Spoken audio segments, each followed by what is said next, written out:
Hello, my friends. Thank you so much for joining us today, and welcome to the Tantra and Yoga podcast. My name is Ishvari, and I'll be your host. This is a special series of the podcast where I'll be interviewing guest teachers and artists that are featured in our Sangha membership. It's a rich opportunity to hear from different spiritual teachers and practitioners from a diversity of backgrounds, and to learn about Tantra and Yoga from many different voices as well. In this episode, I'm very lucky to have this beautiful conversation with Nataraj Chaitanya. Nataraj is one of these special beings who can just reach through time and space, through his voice, and just reach right into your heart. It was an incredibly inspiring conversation that filled me with lightness and devotion, and I'm so happy to be able to share it with you. His music will be featured on the Sangha app in April through a devotional dance with Tara. A bit more about Nataraj. He has led retreats, workshops, kirtans, and directed yoga and meditation teacher trainings throughout the world for over 15 years. After beginning a daily meditation and yoga practice at the age of 13, Nataraj immersed himself in the teachings of yoga and Tantra, and at the age of 16 began to share these teachings with his students.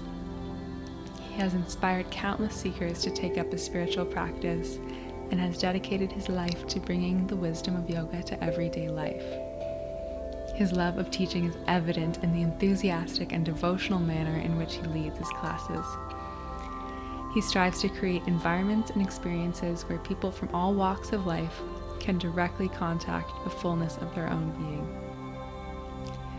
So in this podcast, we talk about the shape of Nataraj's own spiritual journey, him finding music as a spiritual practice, kirtan as a spiritual practice. We talk about the balance of being both a student and a teacher at the same time. And it's just a really inspiring, juicy conversation for yogic practitioners, tantric practitioners, for just people who are interested in spirituality. I really hope you enjoy it. Thank you so much. Hello, Nataraj. So good to see you. Hello, Welcome so to nice our to be with podcast. you. So nice to be with you. Yeah, you too. And thank you for making time in your schedule, for being all the way across the world and in a completely different time zone. We're so grateful that you could make time for us today. Somehow we made it work. Could you tell us a little bit about where you are? Sure. So I live in a town called Mount Eliza in the state of Victoria in Australia. And I am a member of a spiritual community, an ashram. And so I live at the Shiva Yoga ashram in Australia. And so it's a Gurukula, which is a community of students who live around a teacher and follow a particular lineage and set of practices. And we're out here doing our best to live up to those teachings. Oh, beautiful. Gurukula. I've never heard that word before. That is so beautiful. Mm-hmm. Cool. So, like I was saying, I want to start with this big, enormous question that is kind of impossible to answer, but I'd love if you could take a run at it. So, I'd like to ask you, what does Tantra mean to you, and what does this mean in your life? So Tantra is a means or a style, a philosophical view or darshana of a kind of practice. It's a set of view teachings, which are a philosophical framework, which could be how we understand society, and then kind of practices that we do where we can prove the view as being true, where we can experience the view as being true. And the view of Tantra is that we are the absolute, or we are the self, we are Shiva, we are God or Brahma. And the practices that we do are meant to do kind of two things. First is empower us so that we can be worthy of the understanding that we are God. And the second are kind of ego dissolution practices where we can feel also, so is everything else. So we're God Mm. and so is everything else. And there's only one thing and we're all it. And so it's this interesting mix of empowerment and ego dissolution that have to occur for that divine vision and experiential wisdom to dawn. And in the history of yoga darshana, of yoga philosophy, it was usually a path of renunciation or trying to have a similar experience, but by moving away from society. Now, the tantric vision is that this is possible by not moving away from society, from culture, from life, but by moving more deeply into life, by immersing ourselves in it, by becoming a connoisseur of life in some way. And the great sage Abhinavagupta, um, he was a Kashmiri sage, and before he wrote a lot of his works on tantra, he actually wrote a lot on theater and art and drama and aesthetics. And so he describes the tantrika as being what he calls sahridaya. And sahridaya means that it's a word that you would use to describe an audience member of a play, where the audience member knows enough about theater where they can appreciate the fine nuance of the craft, and the play is also good enough where it creates a human response. So there's a little bit of wisdom and appreciation. So you're able to recognize like good art has nuance, and so your ability to recognize the nuance and taste it and just delight in it, to be available in your heart, is this sahridaya. And so Abhinavagupta goes on to say later that we should be this kind of connoisseur of life. We should be have a new rich nuance understanding of what is life, what makes it special, and that we can always appreciate it. And so this is the vision of tantra, to have an open, accessible heart where we can delight in the drama of life. Oh, what a beautiful description of Tantra. And I love this idea of being knowing that it's a play, but being so absorbed in the beauty of it. Oh, that's just wonderful. Yeah. I I'd love to hear a little bit more about your spiritual path. And I was reading your bio this morning, and something that really struck me was how early you began on the spiritual path. I think you were 13 years old. So what Yeah. brought you to yoga at 13? Uh, my story isn't really that special. I think uh, in a way, usually it's great suffering drives us onto a spiritual path. And I grew up as a gay kid in a small southern town in America, and that's a recipe for disaster. Mm. And so, I was really, really bullied as a kid, and a friend's mom she saw that I was really suffering, and she had a lot of compassion. And for my birthday that year, she gave me a mala, a rosary, or uh, that's used for mantra, and a book that talked about the tradition of prayer beads throughout different cultures, and how every world spiritual tradition had used the repetition of a phrase or prayer or mantra over beads as a way to make sense of life. And in that book, Om Namah Shivaya was listed, and the book had a very clever translation of the mantra, and it said, Om Namah Shivaya meant salutations to that which I'm capable of becoming. And while it's not necessarily the most accurate definition of what Om Namah Shivaya means, Om Namah Shivaya, it captures something about the essence of this mantra. And I was so dissatisfied with where I was at, being in this like small southern town, and just feeling like shit about myself and my Mm. life. And I was really a suicidal teenager, and this mantra inspired something inside of me. It woke me up to a possibility, and so I started doing really intense mantra japa of Om Namah Shivaya as a as a teenager, and I thought that by pulling the beads of the mala towards me, it was a way of like reeling in a life where I felt safe and happy. And so I started doing that, and it worked.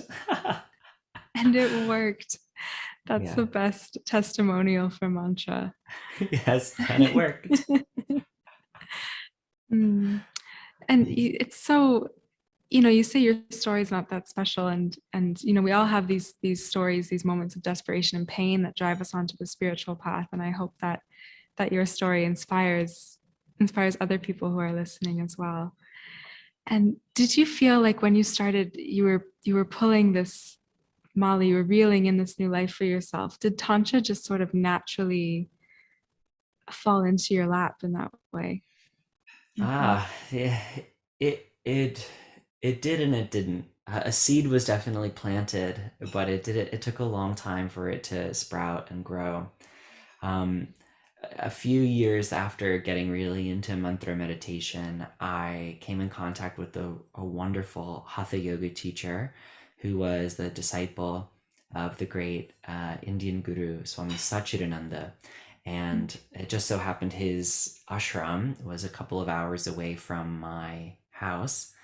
And I started going to his ashram and signed up for her teacher training.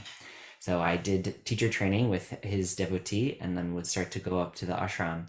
And he taught a really robust curriculum of kind of yoga and Samkhya and Vedanta, uh, which which I looking back, I think are kind of like the, if you want to learn how to play piano, you learn your scales and your chords and your arpeggios, and then later on you get to play jazz. But from the technique comes freedom, and that after being involved with that tradition for some time, when I later moved to New York, that same teacher recommended to me. I had picked up the practice of swadhyaya at the ashram, which is kind of reciting long stotrams or hymns of praise to various deities. And at that time, I was very, very into Hanuman Chalisa, which is a 40-verse prayer to Lord Hanuman.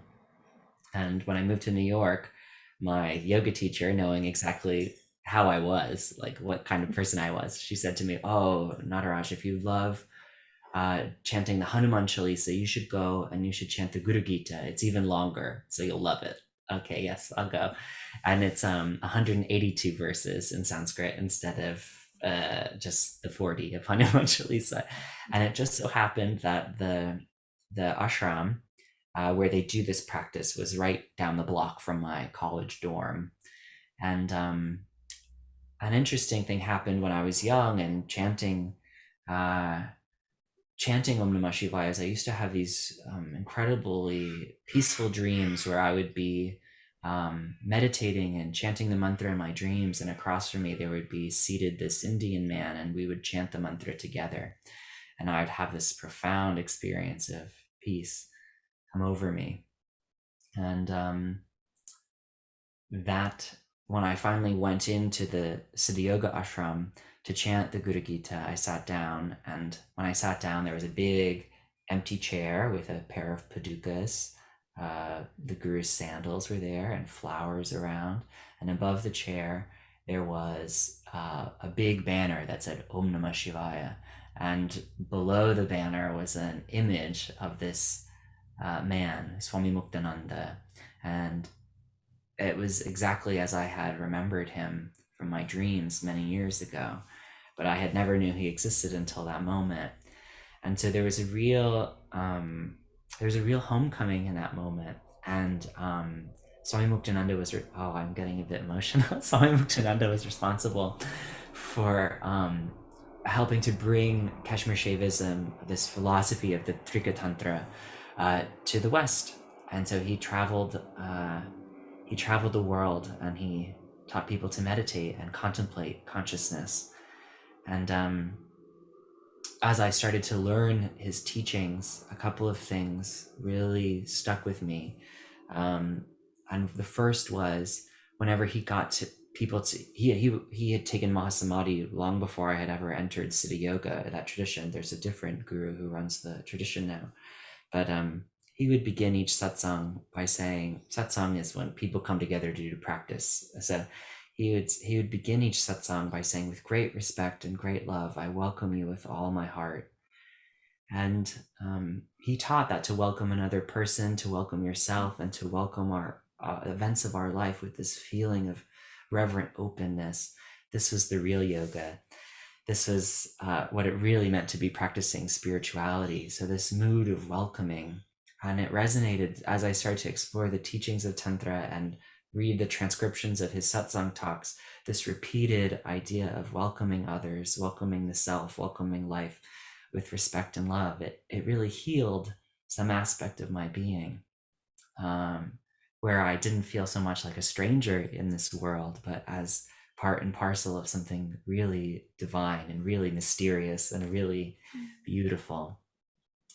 And so this welcoming was the thing that stuck, and that was the start of the fire of Tantra inside of me. Because before I had just known Samkhya and Yoga and Vedanta, which is all about this neti business. Not this, but all of a sudden saying I'm God and you're God and we're all God and Shivoham, and it was just ecstatic. And so that was a real turning point in my career as a sadhaka, as a practitioner, and that was when I was 18. Wow. Yeah. Oh, this welcoming, I feel it palpably in our conversation of just being open to all of life. It's so beautiful. So tell me about how you then connected with your teacher now. Tell us about your teacher. So Mm. in any lineage, oftentimes when the teacher takes Mahasamadhi, that's usually when everyone's practice is really put to test. uh, and so the organization had lots of factions splinter off, and my interest was always to be as close to the source as possible. And so I made it my business to study with all of the great disciples of Baba Muktananda and his guru, which was Bhagwan Nityananda, who's a famous Indian saint, a sage, what's called an avadhuta. And an avadhuta is like a enlightened sage who kind of defies social convention. And so I became a bit of a historian and a detective, and really tried to come to know Baba Muktananda through all of his disciples, all of whom have become really incredible teachers in their own regard. Um, and so it was kind of a bit of doing the circuit there, and I got really profound understanding and teaching and practices from all of those, but they all came from the same source. And so that was really lovely. And eventually I came in contact with Swami Shankarananda, who is my guru, through one of the books that he had written that came recommended to me, called Consciousness is Everything, the Philosophy of Kashmir Shaivism. And I started to correspond with him over stuff that he wrote about in his book. And one thing led to another, and then one year we met up in India, and he extended an offer to me to take a kind of diksha or initiation into his lineage. And so I gladly accepted, and my whole life has been a whirlwind since. Oh, Yeah. and so you moved to Australia to follow him. Oh wow, what Yes. an incredible move around the whole world. That's beautiful. Yeah. And you know that the initiations and the practices are taking effect because we start to transform. Mm. Diksha, this word, it means something is given and something is taken away. And if I look back at that moment, that was a real catalyst for some incredible transformation, some real life changes that happened inside and outside. And so, yeah, the proof is in the pudding and in tasting the pudding. And my life has really bubbled over with something really, really wonderful. since that moment. What is this relationship like as a disciple and with a guru? How would you describe that relationship? Hmm. The guru is a practice expert, and if your car is broken, you need to take it to a mechanic. If you are sick, you should go to a doctor. But if you want to learn about meditation and spiritual life, you should see a guru. And so the guru is a practice expert, and their job is to instruct us first on the view, which is the philosophical backdrop of a tradition and a system of practice, and then instruct the practice and then monitor the practice. The guru holds the vision of our higher self. And as we advance on the path over time, we get glimpses of what it's like to hold that vision ourselves. And our practice expands our capacity to hold that vision of ourself in the world. And when we can't hold it, the guru is there to remind us, hey, I believe you to be all of this. I believe you to be the absolute and nothing less than that. Like, remember who you are. And so the guru is constantly prodding us forward on the path. My experience of a guru is it's not a man in a chair who's demanding to be worshipped, but rather it's someone who's walked the path, and in my case, always encouraging me to take further steps forward towards God and towards the realization of my own identity as that. And it's a tall order, because life wears us down. The outer world is organized in such a way where we have a poverty mindset, just culturally. If you finally buy this toothpaste, all your dreams will come true, or if you finally do this or that, like you'll get all the things you always wanted. And the spiritual path is about an inner world solution to an outer world dilemma. And the guru continues to remind you to look inward, to move towards the self.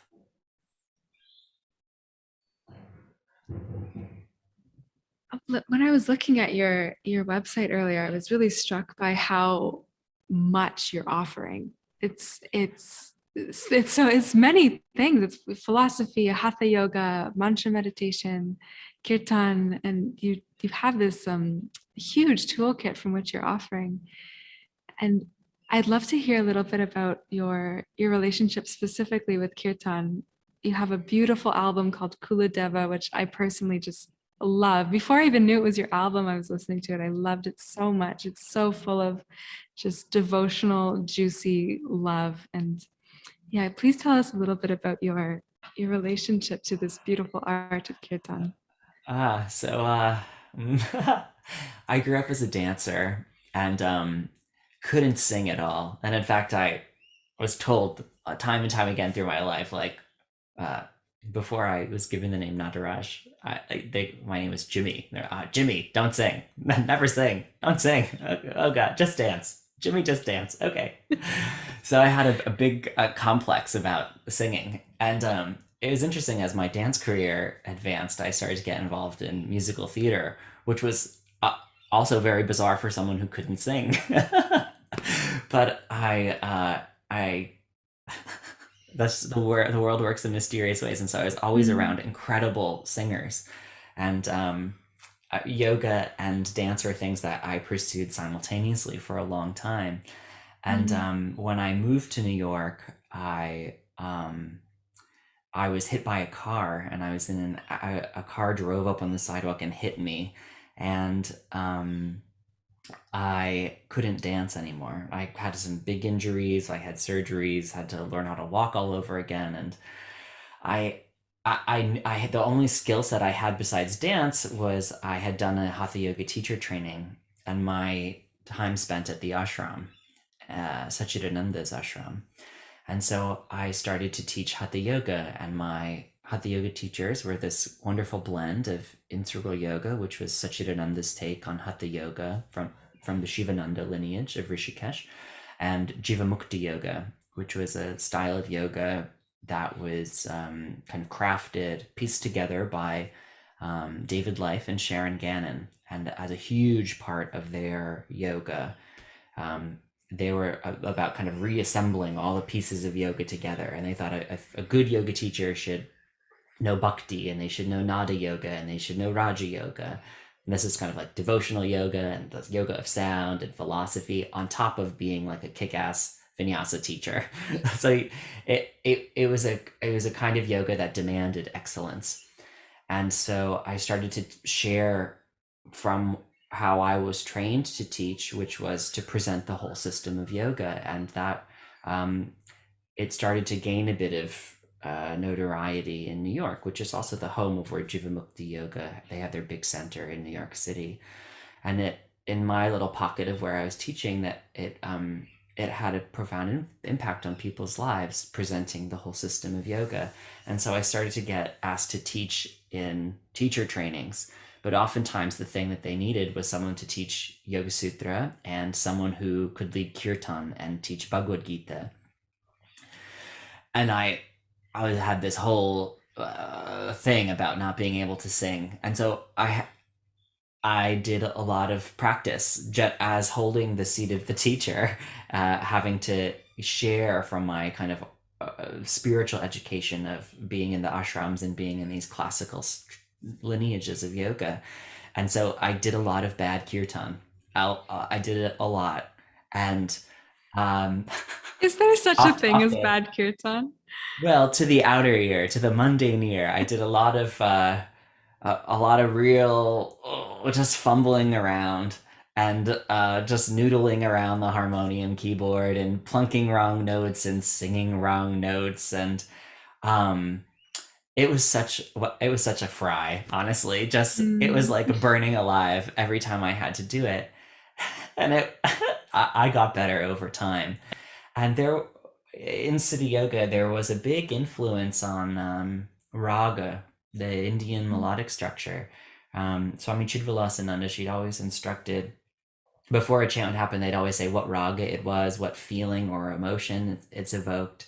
And I started to do a bit of research on the internet, and it's a real system. It was very intelligent the way that she offered this practice of namas and kirtana, where I started to learn one melody of Om Namah Shivaya really came alive inside of me, and I started to just sing it over and over and over again because it's a lot. The Bhupali Raga is a lot like what we know as a Western Indian scale. So I started to, just by singing this simple raga over and over and over again that just walks up and down a scale I was familiar with, it trained my ear over time. And it was so simple and so elegant that over time even I couldn't mess it up. So I got good. It trained my ear, it trained my voice, it trained my attention and my devotion.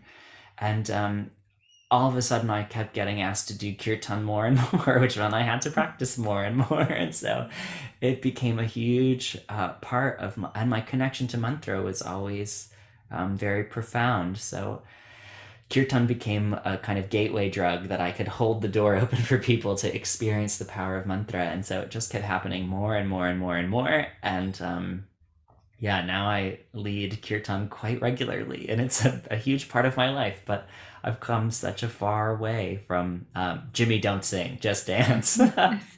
So it's been very interesting, and looking back, I can tell the practices worked because something was Mm. pulled from me. The practice of kirtan revealed like a hidden gem inside of me, and helped me to excavate it so I could offer it to other people. And yeah, just pure grace. That's what kirtan is. Hmm. Your grace. That's perfect. Is is there a difference for you in leading a kirtan versus participating in one? Yeah, I've got to keep my shit together. Which, and yes, I think when I'm engaged as just a practitioner, just as uh, there's there's a different quality of practice that has to emerge. you're engaged in a kind of listening of your whole body, mind, and energy, is to absorb the sound and the rasa, the kind of taste of the nectar of the chant, and to respond with the same thing that the kirtanwala is offering.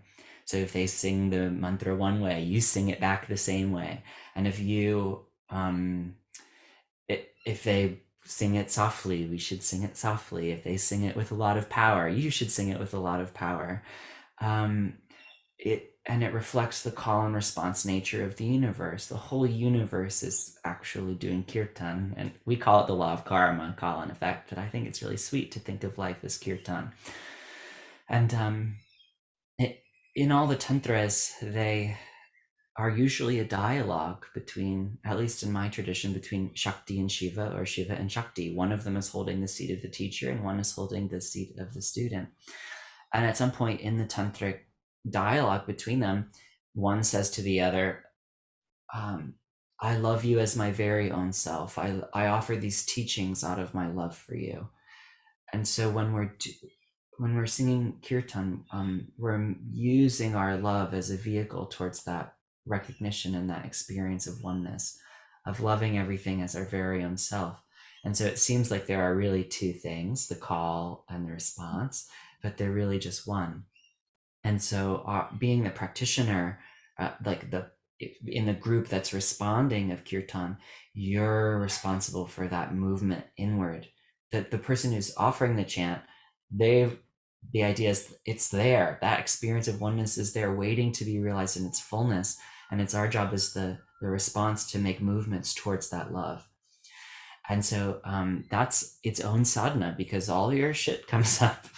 All your resistance to oneness arises especially if you do chants for a long time, which is what in my tradition we're accustomed to doing. You do chants for a very long period of time. And so it's about offering even your resistance into this loving exchange, this loving dialogue. And through the continued coming back to the mantra and offering ourself and our present moment experience more fully into the energy of the chant, we're transformed. So that's how we can get a lot out of, that's how I try and think of being a participant or a practitioner or a responder in kirtan. As someone who facilitates the chant, what I've experienced doing that is it's a growing of one's energy body in such a way where you can hold the experience. You're the Shiva, and the responders are the Shakti, the energy or dynamism. And so as you chant with bhava, which is deep feeling, and you shout out to that compassionate force in the universe from your state of being limited, and it shows up, and it always does. And what happens is it meets you where you're at, and it allows for a blossoming of awareness, and it's lovely. But it often starts with an intense crying out, intense longing. And so connecting with that feeling of lack or limitation and saying, you know what, this is how I feel today. However you're feeling, it's plenty, it's enough, it's more than enough. And you make that the offering, you cry out to that force in the universe. And my experience is if you do that in a really heartfelt, honest, earnest way, it shows up. The Shakti always shows up. And it allows us to just open, and melt into it. And so you're the one who's like running into the battlefield as the person who's leading the chant. You're revealing your heart, and it gives people a chance to do that too.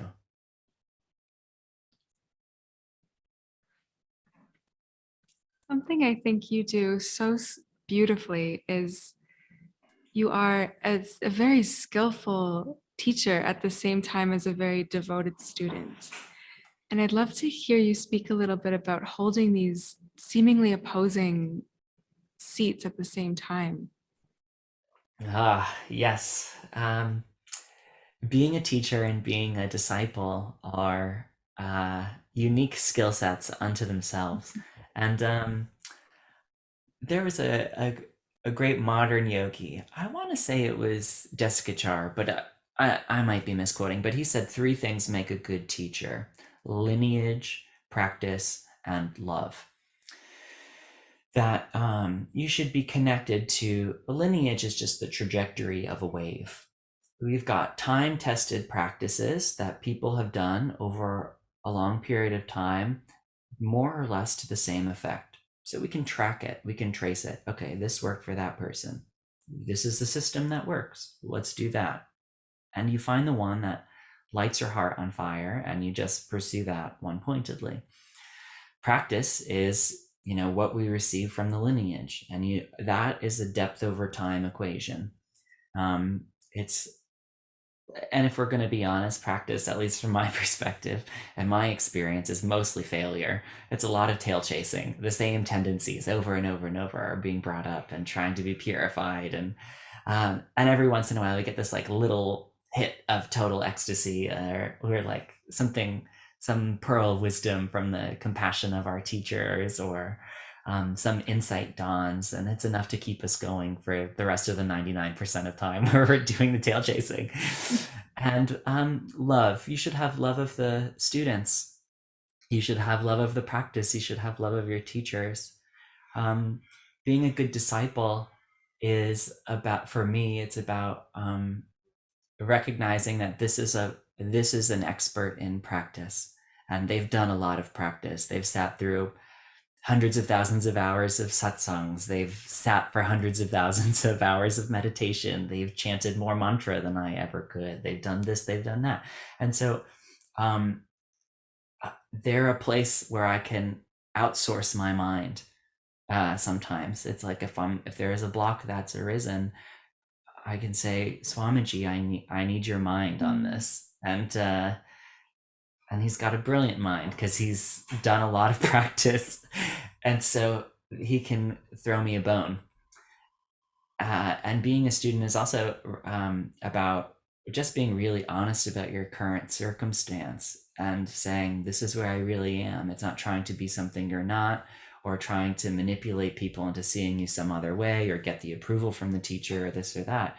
It means, becoming intimate with life, which is an airing of all of our stuff in the right time. It's a kind of brave nakedness with reality, and you as you are, and life as it is, and learning to be with that. And for a lot of practice, it can feel like being an exposed nerve. It can be, we build this armor around us, and it's made up of our lists of things we like and dislike. And the yogic and tantric way is a systematic undoing of those two lists and our identification with them, so that life can flow with us and from us and toward us and all the things. And being a teacher is, when I hold the seat of the teacher, it's about having compassion for that process, which I know very well. And so it's giving people the space to go through that and saying, I have a lot of faith in what we're doing here. And I have faith in the lineage, and I have faith in the practice. And you love the students so much that it gives them permission to first accept themselves as they are, and secondly, to be loved so much that they're inspired to grow, because that's what God's doing for us. It loves us so much that it says, I love you as you are, but also I love you too much to let you stay the same. So you get to be God's love for those people. You get to be Guru's love for those people. Lineage, practice, love. Yeah. That's so important. I feel like I want to get that tattooed on my body just as a reminder. Yes, good. So we're coming to the end of our time together, and I just want to, if people want to connect with you, if they want to learn more about what you're offering and the ashram, how can they find that? So if they're looking to connect more with like a traditional model of practice, and they're interested in like watching satsang with my teacher, they can do that at theashram.com.au. If they're interested in, connecting more with me and Kirtan and Hatha Yoga, and I'm on social media. You can find me under Nataraj Chaitanya, or natarajchaitanya.com. And there's a bunch of freebies on my website. You can play the album Kuladeva. You can connect with me there. I have a Patreon going. Which is if you give a donation of any amount, you get access to the whole library of stuff. So even if you just have $1 to give, there's harmonium tutorials and Dharma talks and old workshops that are uploaded there. So and I try and use my social media generally as like a vehicle for teaching. So if you're on the old Instagram and you want to be uplifted, I try and post things that I think are uplifting, or that reflect the incredible body of wisdom that comes from this tradition. So you can find me on the old Instagram. Beautiful. And to just close out our time together, is there anything you would like to leave our listeners with? Any message or thought? Do your practice. It doesn't matter what you do, but that you do it with a lot of heart. Do it with a lot of love, a lot of faith. And there are times in our practice where we go through a bit of a dark night, where you're like, oh God, maybe I'm not transforming through this practice. Maybe I'm not. But, the idea is that you have a community behind you to support you through those times. And you just keep doing your practice and surround yourself with people who are on the same page with you about practice. And if you do that, if you do your practice honestly and earnestly, and you surround yourself with the right support, with people who understand the value of doing sadhana, you will attain, most certainly. You will realize that something wonderful has happened.